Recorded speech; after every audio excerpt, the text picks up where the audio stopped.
The night was heavy with silence, broken only by the low hum of a black cruiser pulling to a stop outside a dimly lit apartment building.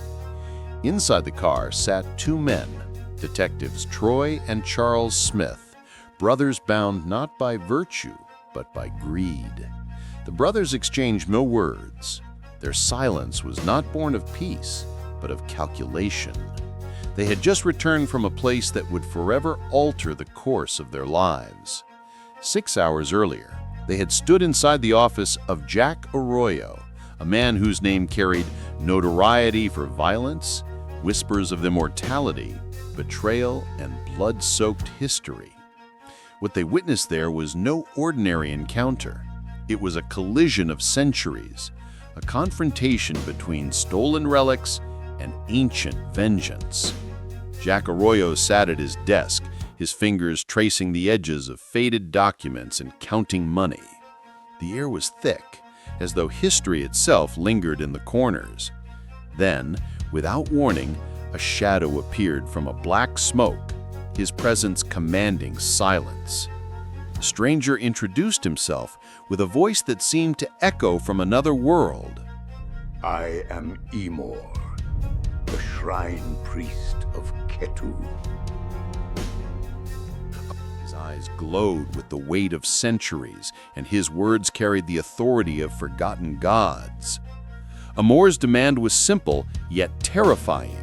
Jack Arroyo must surrender the dragon medallion.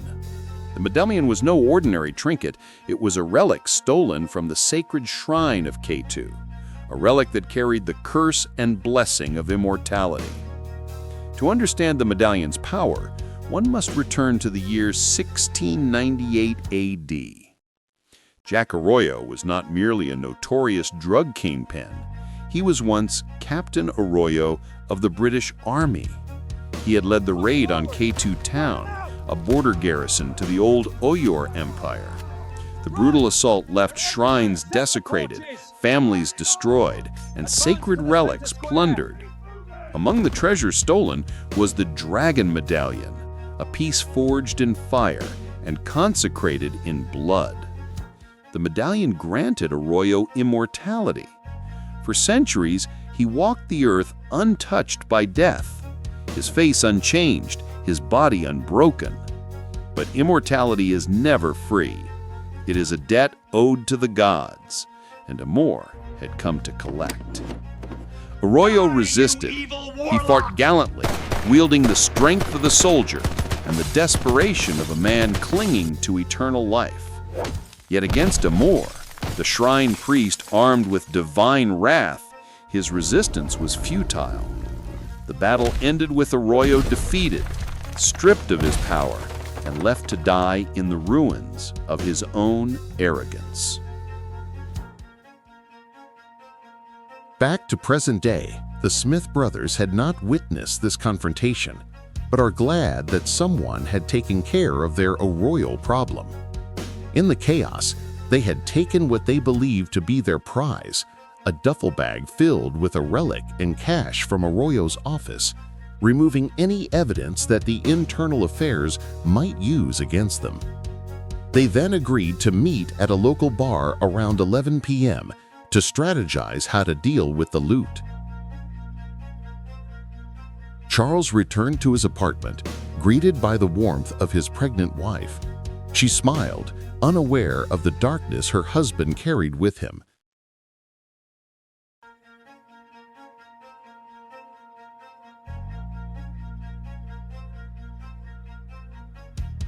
Charles went straight into the shower, the water washing away the sweat of the day, but not the stain of his choices.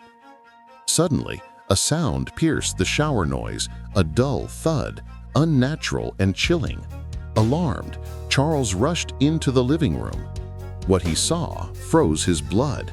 His wife lay on the floor, her body crumpled, her life slipping away. Standing over her was the same dark figure from Arroyo's office, Emor, the shrine priest of Ketu. In his hand gleamed the dragon medallion, its surface glowing faintly as it disappeared in her body. Charles fought with desperation, He lunged at Amor, fists flying, heart pounding.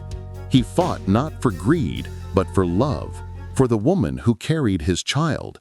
Yet Amor was no ordinary adversary. He was the embodiment of divine vengeance, and Charles's strength was nothing against centuries of wrath. The battle ended swiftly. Charles fell, defeated, his body broken, his spirit extinguished. Across the city, Troy was preparing to meet his brother at the bar.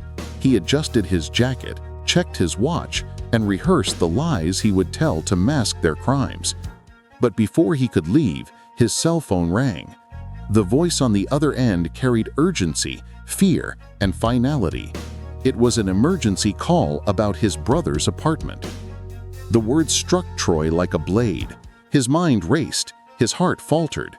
He knew instinctively that the darkness they had meddled with had come to claim its due. At 1:45 a.m., inside the cold halls of the local morgue, the mortician on duty moved through the silence of death. Bodies lay covered, tagged, and cataloged. Yet among the stillness, something stirred. One of the bodies, Charles's pregnant wife, shifted. A faint movement, impossible yet undeniable. The mortician sounded the alarm. Nurses and doctors rushed in, wheeling the mother's body to the surgery unit.